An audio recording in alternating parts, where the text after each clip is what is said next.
Vamos a iniciar de inmediato una entrevista que le hemos buscado hace tiempo y que por diversas razones, los duendes del Internet, por diversas razones o los tiempos o agenda, no era posible conversar con uno de los candidatos, creemos, más importantes de la competencia presidencial del próximo año. Y me estoy refiriendo al sociólogo Jorge Nieto Montesinos. Por las labores periodísticas hemos tenido contacto con él, sabemos de su calidad profesional y personal, y ahora convertido en líder y precandidato presidencial del Partido del Buen Gobierno. Ya lo tenemos, producción ha hecho un trabajo de seguimiento y ya lo tenemos, es un gusto poder conversar, sobre todo en estos tiempos tan difíciles que está viviendo nuestro país y que la opinión del sociólogo, de ex ministro de Cultura, va a ser sumamente importante. Le damos la bienvenida a Abriendo Puertas de BIS Televisión, sociólogo Jorge Nieto Montesinos. Bienvenido, Jorge. ¿Qué tal, Néstor? Muchas gracias por la invitación. Finalmente la hemos podido concretar. Así es. Y la pregunta de cajón, la opinión del peruano, del precandidato presidencial, candidato presidencial, consideramos del momento político una vacancia, un presidente que no las tiene todas a su favor, hay cuestionamientos, el país está en crisis. ¿Cuál es la opinión? La opinión en este momento con todo lo que está ocurriendo en el país, Jorge. Bueno, yo debo empezar recordando una conversación que tuve la tarde del 17 de diciembre del 2022 con la señora Boluarte. Esa tarde ella me invitó a Palacio de Gobierno para discutir, según dijo, su invitación a que sea primer ministro. En esa tarde yo le dije varias cosas, pero recuerdo claramente dos. La primera: el gobierno suyo tiene que asumir la responsabilidad política de las muertes ocurridas en Ayacucho. Estamos hablando de diciembre del 22, entonces eran 11 muertos en Ayacucho. Y tiene que despedir a los ministros del ramo encargados de esas acciones por esas muertes, librando su responsabilidad política. Y la segunda que dije es: debe asumirse como un gobierno de transición, convocar a elecciones en el más breve posible y que sea finalmente la sociedad, el pueblo, la ciudadanía, quienes decidan cuál va a ser el destino del nuevo gobierno.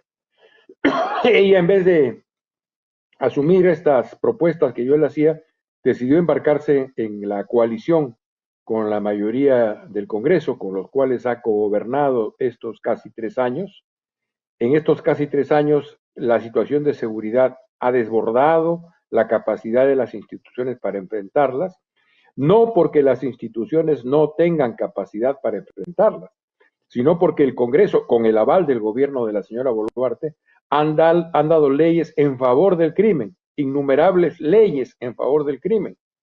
Y por tanto, con esas leyes, la criminalidad se ha hecho más fuerte. Como lo he dicho reiteradas veces, legislan no para la ciudadanía, legislan para ellos y para los criminales. Y por tanto, ella eligió ese camino pudiendo haber elegido otro. Hoy día está el señor Gerí frente a la misma circunstancia. O le hace caso al país en la formación de su gabinete ministerial y nombra un equipo realmente de técnicos con capacidad que tome distancia del Congreso, o termina de alguna manera pactando con este Congreso que tiene la desaprobación del 95-96% de la sociedad peruana.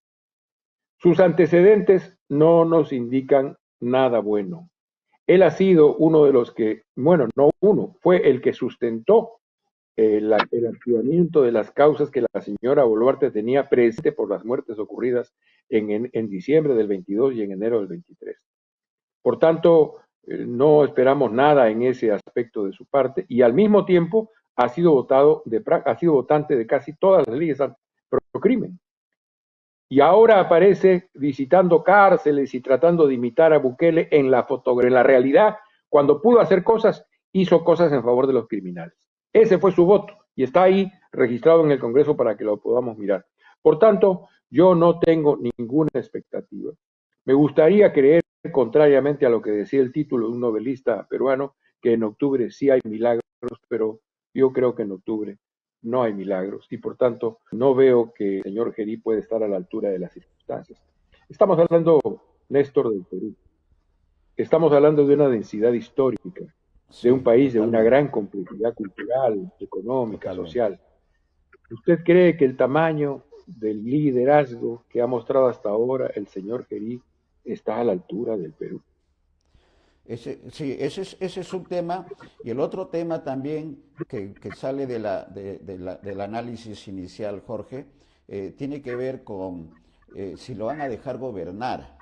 Y lo ha dicho con mucha claridad.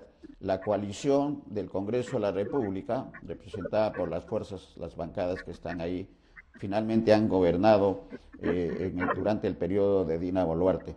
¿Qué puede ocurrir para que no siga siendo la misma situación con Gerí y Jorge? Un liderazgo con visión, con sensibilidad, ciencia del momento histórico que vive el Perú, con conciencia de las demandas, del tipo de demandas que plantea la ciudadanía, tendría toda la fuerza y toda la capacidad para tomar distancia del Congreso. Toda. Y si en el extremo el Congreso decide vacarlo, ganaría. Ganaría una vía política autónoma, personal, que hasta ahora no ha tenido a sus 38 años. Él, como indican todas las versiones, pues es hechura de la presidenta de su partido, la señora Lee, una señora que cuando fue alcaldesa de Punta Negra fue expulsada de allí, vacada, por corrupción. Por tanto, ya tenemos claros los antecedentes. De modo que esto depende mucho de las calidades y las capacidades de quien ocupe el liderazgo. Y otra vez le vuelvo a repetir, los antecedentes no indican nada nuevo. De modo que yo no veo mucha posibilidad de cambios, por más que él se tome pues 7 días más para formar un gabinete cuyo cargo de primer ministro ya le ha sido rechazado por 3 o 4 personas, según las informaciones que yo tengo, porque es difícil comprometerse con un gobierno cuyo fin nadie sabe a ciencia cierta cuándo ocurrirá. Por tanto, tu pregunta es muy, muy fácil de responder. Depende de las calidades y capacidades del liderazgo. Un liderazgo con capacidades, con autonomía, con visión, con conciencia y sensibilidad históricas, podría tranquilamente resolver esta situación. Pero no parece ser el caso. Parece que no. Sí, y qué importancia y qué papel tiene en todo este escenario de crisis de la clase política, no de un partido o de varios partidos, es la clase política peruana que, en opinión de muchos analistas, ya tocó fondo. Y se necesita y se requiere, pensando ya en la posición de candidato Jorge, presidencial, una nueva clase política en nuestro país. Y ese paso, ese punto de quiebre puede darse en abril del próximo año. ¿Qué comentarios sobre esta realidad y esta necesidad que está reclamando el pueblo peruano, los ciudadanos peruanos? Pues los ciudadanos y el pueblo peruano tienen en sus manos la posibilidad de cancelar este sistema de franquicias, que es lo que tenemos, no un sistema de partidos. Y tiene la posibilidad de cancelar a los partidos que hoy día están en el Congreso y que hacer con su voto que no pase ninguno de ellos la valla del 5%, de modo que se vayan de una vez de la política peruana, que se vayan de la historia política del Perú y que no retornen. De modo que esté en nuestras manos. 90-95% de rechazo al Congreso y al gobierno nos hablan de la posibilidad efectiva de que el voto ciudadano termine por despedir a los corruptos y a los pícaros de la política. Depende exclusivamente de la ciudadanía, depende exclusivamente de nosotros. Tenemos las condiciones para cancelar este sistema de franquicias que vive en torno a la corrupción y al dinero y pasar a un verdadero sistema de partidos con partidos nuevos, muchos proyectos de partidos nuevos, pero que tienen que avanzar y consolidarse con el apoyo y con el favor de la ciudadanía. Y es muy importante, por tanto, el momento del voto y la elección que hagamos todos. Nuestro voto es muy importante. Hay que saber Importante. usarlo, hay que pensar muy bien lo que va a hacer. Y gran responsabilidad compartida, Jorge, del elector, del ciudadano y de los partidos que están en competencia. Y en esa línea, ¿qué es lo que está ofreciendo? ¿Qué es lo que está promoviendo buen gobierno en lo que viene ya de la campaña. Bueno, nuestro trabajo es proponerle a la ciudadanía una visión del país, una propuesta de liderazgo, un conjunto de candidatos capaces de sacar adelante, cambiar el rumbo del Perú y ponerlo en la ruta del desarrollo y del crecimiento. Y eso es factible. Yo siempre recuerdo que en este momento tan aciago que vive la política peruana, tan terrible, tan entristecedor a veces, sin embargo, el Perú tiene inmensas posibilidades de desarrollo y de crecimiento. Desde fuera miran al Perú con unos ojos que no tenemos desde dentro. La mayoría de nosotros mira con abatimiento, con pesadumbre el futuro del Perú, pero sin embargo desde fuera nos está mirando de una manera distinta. No es casualidad que la República Popular China, una empresa de ella, coloque una pieza portuaria de tamaño que es Chancay, que nos coloca en el mapa del tráfico de mercancías del mundo. No es casualidad que la tercera empresa naviera del mundo, una surcoreana, haga un convenio con una empresa pública peruana, el CIMA, el Servicio Industrial de la Marina de Guerra del Perú, para producir aquí los barcos y embarcaciones que se necesitan que se necesitarán para toda América del Sur. No es casualidad que una empresa cementera, la primera del mundo, una suiza, haga alianza con una empresa cementera privada peruana para producir aquí el cemento que se requerirá para el crecimiento y desarrollo de la región en los próximos años. Y puedo seguir con el ejemplo. Hay muchos proyectos de inversión de gente que mira con inteligencia lo que está ocurriendo en el Perú. Y lo que está ocurriendo en el Perú es muy concreto, estimado Néstor. Lo que está ocurriendo es que sin movernos de nuestro sitio, el tránsito de mercancías que ocurría con intensidad y con fuerza en el mar Atlántico, ahora producto del crecimiento del Asia, no solo de China, de todo el Asia, se mueve en el Océano Pacífico y sin movernos de nuestro sitio es nuestra cuenca, estamos en nuestra cuenca. Los ejes que orientaban el razonamiento político de nuestra Cancillería y en general de la política exterior peruana se han modificado un poco y de modo sustantivo. Antes solamente había el eje vertical de que éramos parte de América y eso nos daba una ubicación y por tanto un conjunto de posibilidades y de dificultades para desarrollar nuestra política exterior. Hoy día ese eje sigue estando ahí, con un país en el norte muy debilitado en su liderazgo mundial, y al mismo tiempo aparece un eje horizontal, que es nuestra pertenencia a la cuenca del Pacífico y por tanto la apertura de posibilidades y de también dificultades que tenemos que saber razonar para tener una política exterior, una política de Estado en materia exterior que brinde todas las condiciones para que el Perú se desarrolle. Al mismo tiempo que eso, tenemos el despliegue, como sabemos todos, de la economía del conocimiento, una economía que reclama otras capacidades, otras calidades, otro personal para poder acometer el crecimiento y el desarrollo en los próximos años. Y allí también el Perú tiene ventajas, no solamente una ventaja humana, porque somos finalmente herederos de 14.000 años de historia que se expresan en nuestra capacidad de creatividad, en nuestra capacidad de innovación, de inventiva, sino también un territorio, una geografía en donde los Andes y el lecho amazónico nos brindan oportunidades enormes. En el caso de la Amazonía, la biodiversidad, el agua dulce, el oxígeno que produce la Amazonía, nos coloca con ventaja como una región que podría tranquilamente ser una fuente casi inagotable para industria de la cosmética, industria de la defensa e industria de la salud.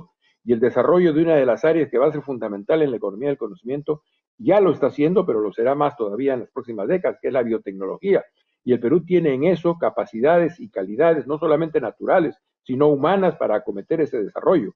De modo que, sin habernos movido, se nos abre un conjunto de oportunidades por nuestra situación geográfica y lo que ofrecemos en el Partido del Buen Gobierno no solamente es una visión, una comprensión de lo que está pasando y de en qué sentido tiene que orientarse nuestro trabajo para lograr el desarrollo, sino sobre todo un conjunto de liderazgos.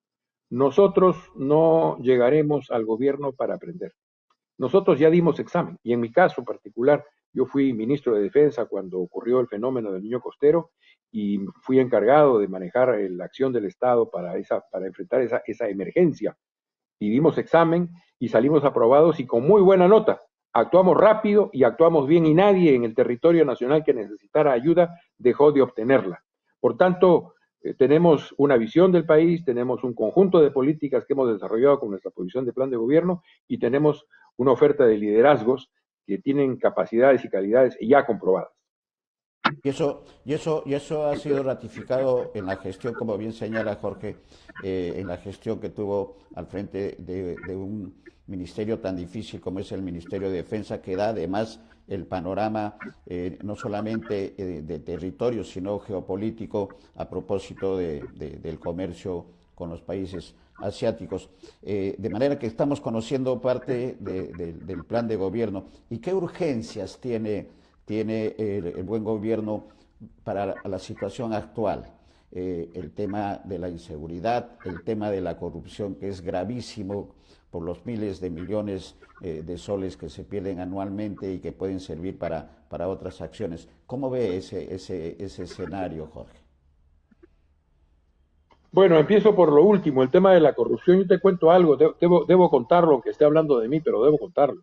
Cuando fui ministro de Defensa, parte de mis responsabilidades era la conducción de la agencia de compras de la Fuerza Armada, que encontramos pues como la encontramos. 8 meses después de que yo colocara a la cabeza de la agencia de compras un funcionario que venía del mundo privado y que tenía muchas calidades en logística y compras, 8 meses después, solo 8 meses después, la agencia de compras, que estaba bastante golpeada en su prestigio, logró, conquistó el ISO anticorrupción. Estoy diciendo es que no estamos condenados a la corrupción. No es verdad que los peruanos estemos condenados a ser corruptos. Eso no es cierto. Eso es una fábula que nos han inventado los corruptos para decirnos que todos somos iguales y que todos tenemos que pasar por las horcas caudinas de la corrupción. No es verdad. Podemos hacer cosas distintas. Si la autoridad, si el liderazgo principal no le interesa lograr un atajo para robar el presupuesto, todo se comienza a ordenar. Así como el pescado se empieza a podrir en la cabeza, pasa lo mismo con la lucha contra la corrupción. Si la cabeza está comprometida en esa lucha contra la corrupción, todo terminará ordenándose y los corruptos terminarán donde deben estar, en la cárcel. El mundo conoce experiencias de abatimiento significativo de la corrupción en muy corto tiempo. Hay experiencias en donde un liderazgo comprometido en la lucha contra la corrupción, una institución dedicada exclusivamente a combatir la corrupción, no solamente en los gobiernos pasados, sino en el gobierno que está transcurriendo, y al mismo tiempo la apertura de participación de la sociedad para denunciar a los corruptos, tiene éxito muy pronto.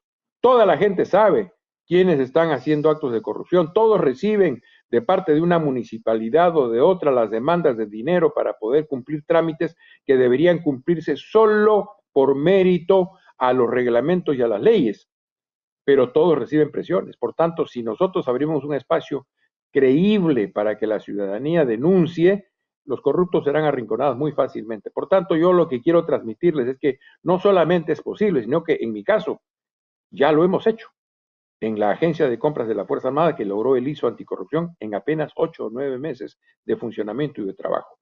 Y empresas que habían dejado de concursar en las convocatorias que hacía la agencia de compras, comenzaron a regresar a participar en esas convocatorias porque tenían la confianza de que se iba a decidir de acuerdo a ley, de acuerdo a reglamentos, en estricto orden a sus méritos. En cuanto al tema de la seguridad, yo quiero también reiterar algo que he venido diciendo sistemáticamente. Los instrumentos que le dedicamos, que tenemos para combatir a la delincuencia, están tocados por la corrupción. Policía Nacional. Acabo de ver una noticia. 12 miembros de la Policía Nacional en una región de la Amazonía eran una banda delictiva dedicada a chantaje y asesinato. 12 miembros. Pero esa es una noticia de muchas noticias. Ya no es cierto que es un asunto de malos elementos. Algo está funcionando muy mal en nuestra Policía Nacional, en su reclutamiento y en la manera en la que se vive cotidianamente la institución para que los resultados sean lo que se está dando. Nuestra policía, cuando quiere hacer las cosas bien, las sabe hacer.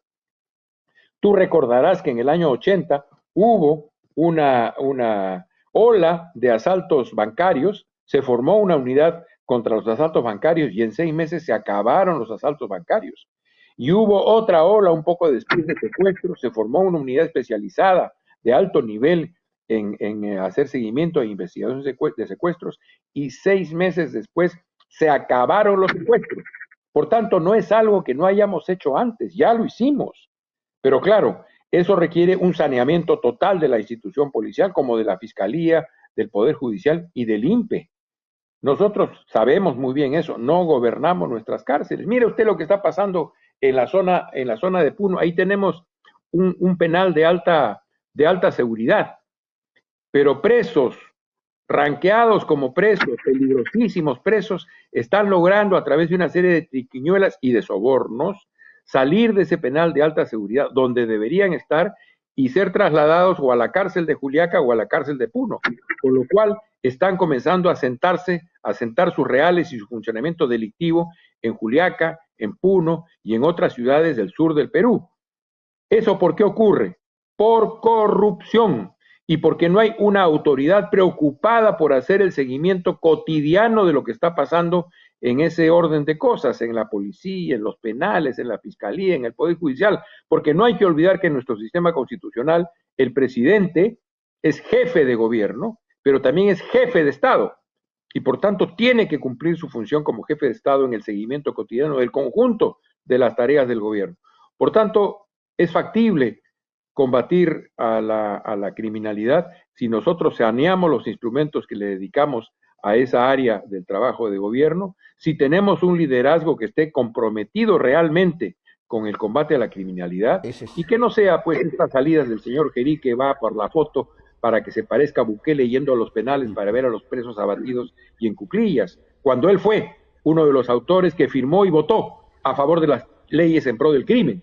Por tanto, necesitamos una política de verdad y no políticas para la fotografía. Exactamente. Un comentario con una pregunta. Roberto Helguera, economista, dice, totalmente de acuerdo con el tema de la situación de la policía, propondría, dice,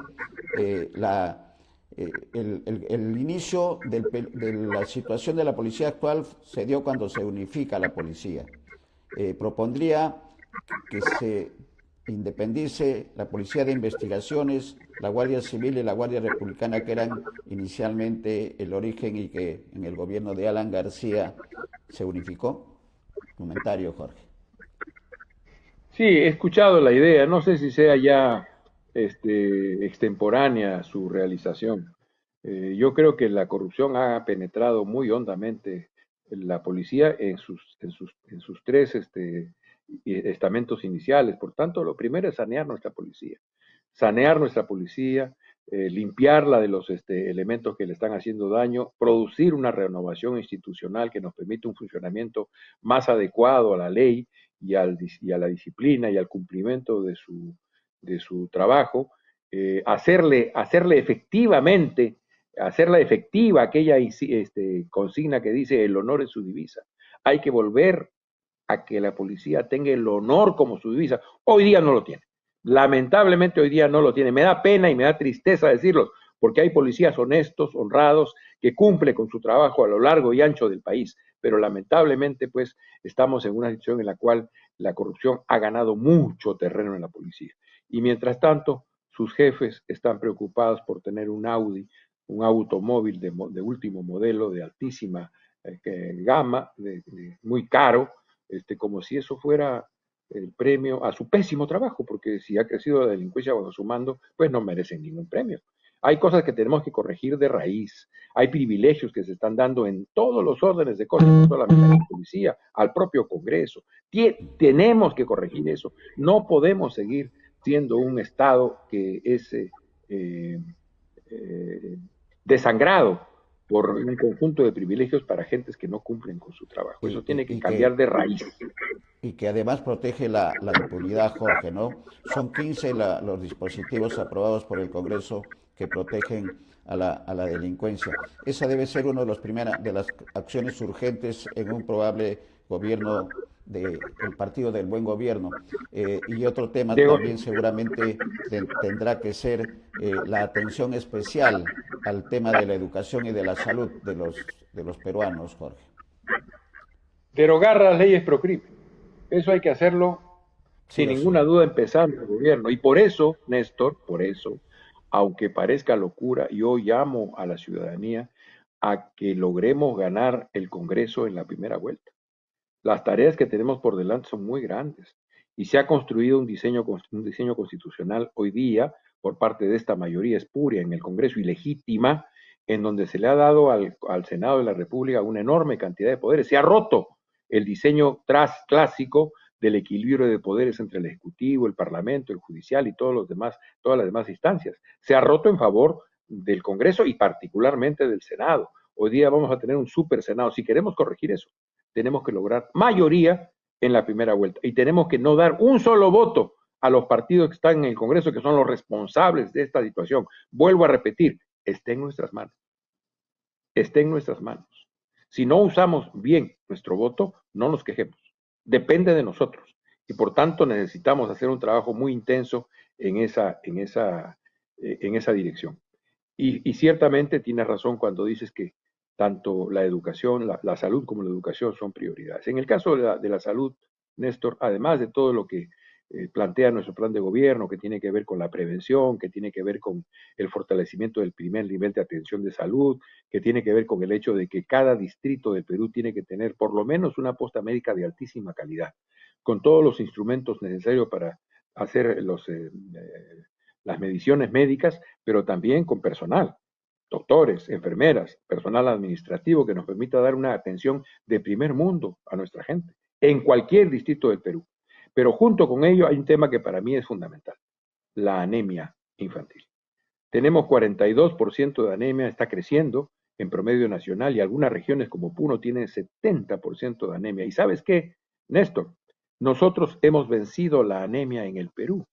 Hay un distrito cuyo nombre es Higuaín, que es un distrito de Ayacucho, donde en el curso de un año, una política pública llevada adelante con coordinación con la alcaldía, con las madres de familia, con las organizaciones sociales, con los distintos programas de los ministerios que actuaban en ese distrito, redujeron de alrededor de 80% de anemia al 8% de anemia en un año. Si lo hicimos en Higuaín, lo podemos hacer en todo el Perú. Y eso para mí es prioridad, porque un niño con anemia, con dificultades de este tipo, pues no tendrá las calidades y las capacidades para el aprendizaje y no se convertirá en una persona plenamente productiva para la economía del conocimiento, que es la que se despliega hoy día en el mundo. Este es un tema que tenemos que acometer y en un año debemos lograr una reducción significativa de la anemia infantil, significativa. Y es posible que en 2 o 3 años podamos erradicarla del territorio nacional, porque es posible, lo hemos hecho. Así como con la policía tuvimos una política exitosa para enfrentar asaltos bancarios y secuestros, con la anemia infantil hemos tenido también políticas exitosas que son reconocidas y premiadas por la Organización Panamericana de la Salud y por la Organización Mundial de la Salud. No estoy diciendo cosas que sean magia, ya lo hemos hecho y lo tenemos que volver a hacer. Y pasa lo mismo con la educación. Tenemos que hacer todos los esfuerzos para que la calidad de nuestra educación, particularmente para toda la educación, pero particularmente aquella que va dirigida a los jóvenes que están prontos a ingresar al mercado de trabajo, sea de calidad, tenga el conocimiento, la formación que le permitan competir globalmente, porque esa es la competencia que vamos a enfrentar, competencia global. Hoy día el mundo está destruyendo cientos de millones de empleos, que son aquellos empleos en los cuales somos pródigos en el Perú. Está destruyendo, van a dejar de existir, no va a haber, a la crisis de empleo que ya tenemos, se va a agregar un problema adicional. Pero junto con esa destrucción de empleos, está habiendo también una oferta de una nueva empleabilidad, nuevos empleos que requieren personas, hombres, mujeres, con capacidades, con conocimiento, con formación, que les permite ingresar en esa economía del conocimiento. Y los peruanos y las peruanas tenemos 14.000 años de historia que se expresan en nuestra capacidad, en nuestra sensibilidad, en nuestra capacidad para innovar y para crear. Por tanto, tenemos que hacer el esfuerzo desde el Estado para dar todos los conocimientos, todas las formaciones que los jóvenes peruanos, hombres y mujeres, necesiten.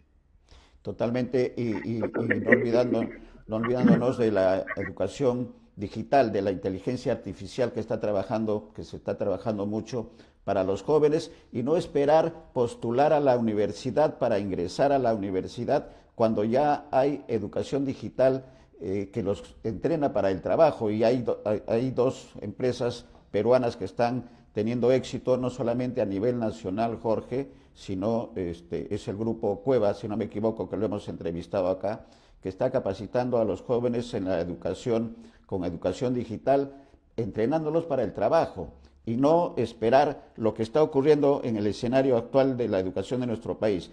El chico termina quinto de secundaria, postula a la universidad, no ingresa a la universidad, ingresa a ese grupo de los NIMI, pero también si ingresa a la universidad, el porcentaje de los que terminan es bastante bajo. Entonces hay que darle atención, creemos desde nuestra óptica de comunicadores, Jorge, a la educación digital, porque esta institución, este consorcio Cueva, tiene 320.000 alumnos, y no solamente en el Perú, sino en 18 países, porque la digitalización que está vigente en nuestra situación de personas está ayudando a estos jóvenes, que puede ser una posibilidad de tener acceso y empleabilidad en todo lo que significa educación digital.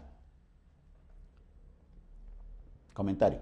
Si el joven, hombre o mujer, tiene un mínimo de calidades y capacidades, él solo puede aprender en el Internet. No necesita tutorías de ningún tipo. Él solo puede aprender, pero claro, eso reclama que haya un mínimo. Por ejemplo, que haya Internet en casa. ¿Cuántas son las familias que hoy día no tienen Internet en casa? En el caso de la zona rural, 95% de familias no tiene acceso a una línea de Internet en casa. En el caso de las ciudades, está alrededor del 45-50% los que no tienen acceso a Internet en casa. Por tanto, necesitamos tener ahí también un esfuerzo para que esta nueva realidad, la realidad de la página web, del Internet, se convierta pues en una realidad de uso cotidiano, para que los jóvenes, hombres y mujeres, se familiaricen con eso y que las familias tengan esa posibilidad. Hoy día no la tienen.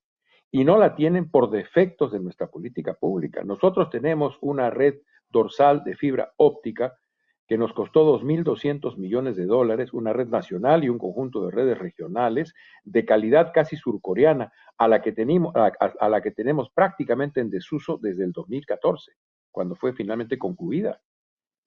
Prácticamente en desuso, porque el reglamento del organismo regulador de esta red colocó unos precios exorbitantes para que no compitieran con el mundo privado. Hoy día el Estado peruano, todo el Estado peruano, las Fuerzas Armadas, la Policía Nacional, los organismos judiciales, las fiscalías, las postas médicas, los hospitales, las universidades públicas, las escuelas, todas podrían tener acceso a Internet de altísima calidad y gratuito. Pero no lo tenemos, porque hay un boicot permanente de quienes tienen capturados los organismos reguladores para que las capacidades que ya tiene el Estado peruano no se usen. Cuando vi la estadística, la última vez, que es hace como unos 4 o 5 meses, apenas estábamos usando el 7-8% de esa red nacional dorsal de fibra óptica y de esas redes regionales de fibra óptica. Apenas el 8%. Es como si el Estado peruano tuviera un Rolls Royce, un auto de lujo con incrustaciones atómicas capaces de desarrollar una enorme velocidad con solo apretar el acelerador en la puerta de la casa, pero el reglamento le dice, lo puedes usar solo cuando sea domingo, solo cuando sea domingo en la mañana, solo cuando sea domingo en la mañana y hace sol, solo cuando sea domingo en la mañana hace sol y vayas a comprar el pan. Así no, pues. Tenemos que liberar al Estado de la captura de un conjunto de intereses privados que solamente lo hacen para medrar de él y para evitar el despliegue de todos los peruanos. Mucha injusticia tenemos que corregir y mucha corrupción tenemos que expulsarla. Sin eso, pues nuestra juventud seguirá estando como hasta ahora, ¿no? A tumbos, sin un horizonte, y felizmente que ahora vemos que se comienza a movilizar y a participar. A muchos les asusta que la juventud participe en política, que salga, que se manifieste. Yo estoy muy contento de que los jóvenes quieran decir su voz, que lo hagan de manera pacífica, que lo hagan de manera consistente, fuerte, que digan lo que piensan, que peleen lo que piensan, pero al mismo tiempo que tengan la capacidad de hacer todo esto sin caer pues en la violencia, cosa que a veces provocaciones hacen que esto parezca así. Muy bien que nuestros jóvenes se movilicen y muy bien que el Estado Claro. les brinde todas las condiciones para su desarrollo. Y los grandes cambios, decíamos Jorge, en el momento que hubo la interrupción, los grandes cambios han venido de las regiones hacia Lima. Primero. Segundo, para el comentario, los grandes cambios también se han iniciado con los jóvenes. Recordemos en los 80, que éramos estudiantes universitarios, lo que se logró, la Asamblea Constituyente, la llamada a elecciones por parte de Morales Bermúdez, de manera que los jóvenes siempre, cíclicamente, y con conocimiento de causa como sociólogo, siempre van a ser el motor de los cambios, pero además con un agregado que los cambios siempre han venido de las regiones hacia Lima, y eso creo que es el escenario actual que se está dando con los jóvenes. ¿Qué mensaje, qué decirles a los jóvenes de estos tiempos y en especial de las zonas rurales y de la Amazonía, Jorge? Yo, no solo por sociólogo, sino porque fui partícipe de los cambios, de las movilizaciones sociales que hubo en la década del 70. Yo Sí. fui uno de los organizadores como presidente de la Federación de Estudiantes de la universidad en la que estudié, de la Federación de Estudiantes de la Universidad Católica, la FEPUC, y participé en las movilizaciones de los años 70. Y nosotros organizamos junto con los sindicatos y con las federaciones obreras y de empleados, organizamos el paro nacional del 19 de julio de 1977. Ese paro le puso fecha a la transición democrática, le puso fecha. Sin ese paro, el esquema de transición democrática se iba hasta 1986, en la idea que tenían los militares entonces de institucionalizar las reformas, que era el tema que ellos colocaban.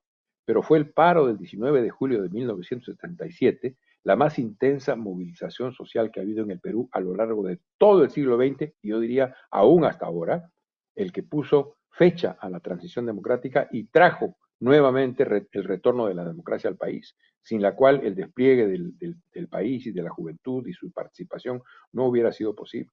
Y yo estoy muy contento con estas movilizaciones de los jóvenes. Sé que son celosos de que quienes tenemos una presencia política y somos precandidatos en la próxima elección estemos en sus movilizaciones. Yo respeto eso, me parece bien.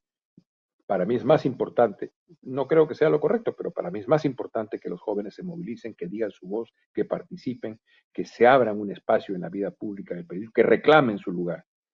Nadie te otorga nada en la política si tú no peleas por ello. Por tanto, me parece muy bien que peleen. Y en cuanto a los jóvenes rurales y de la Amazonía, pues lo mismo, lo mismo. Tienen ejemplos sin número en la historia del país y en la historia de América Latina de jóvenes que desde el campo o desde espacios como la selva amazónica se han construido un futuro. Hoy día mismo en el Perú yo conozco varios que han tenido esa capacidad y esa posibilidad. Por tanto, participar, preocuparse. Y así como tienen que desenvolverse en el mundo del Internet y de la web, que no abandonen el libro. La lectura es muy importante y la lectura a través del libro es muy importante. Los sistemas más avanzados del mundo están regresando al libro porque las capacidades y calidades que se desarrollan en nuestras neuronas, en el cerebro, con el libro, son mucho mayores y mucho mejores que si solamente estamos prendidos del aparatito y de la comunicación y del TikTok. Por tanto, regresen al libro. Es muy importante para vuestra formación, es muy importante para que se consolide vuestro desarrollo tanto cerebral como de cultura y de conocimiento. Entonces, y por supuesto, yo una última cosa, está en la declaración de principios del partido, necesitamos un diálogo entre generaciones, necesitamos un diálogo intergeneracional. Los jóvenes saben cosas que nosotros no sabemos, pero nosotros sabemos cosas que los jóvenes no saben. Necesitamos unir las distintas generaciones para sacar adelante el Perú, darle un nuevo rumbo y encontrar la posibilidad de que todos tengamos posibilidades de desarrollo. Para la unidad nacional, que es lo que se está requiriendo. Gracias, Jorge. Gracias por la participación. Vamos a estar atentos en el desarrollo de el tema del buen gobierno. ¿Qué acciones, para terminar, qué acciones están programando para los próximos meses en lo que queda de este 2025 como plataforma electoral? Tenemos varios viajes a las regiones.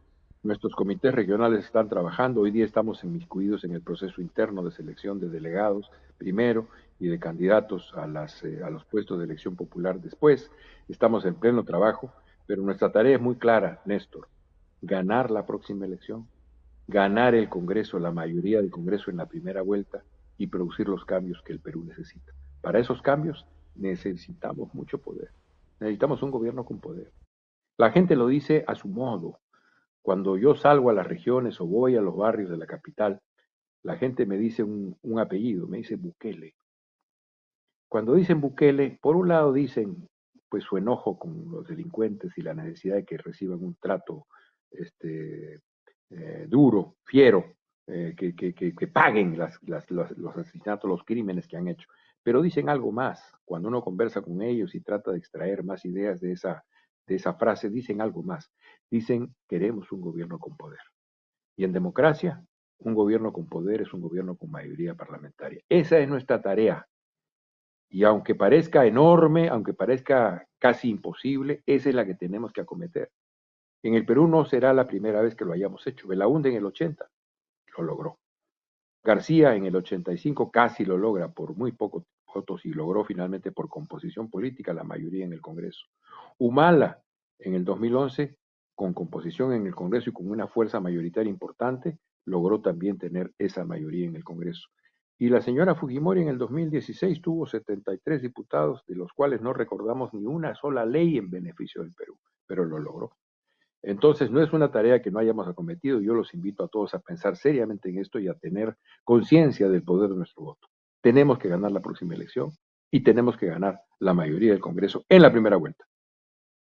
Correcto, una nueva clase política es lo que se impone en nuestro país y para recuperar la democracia que está en este momento enferma. Gracias, Jorge. La buena vibra Muchas gracias. en lo que viene de la campaña y estaremos en comunicación. Muchas gracias.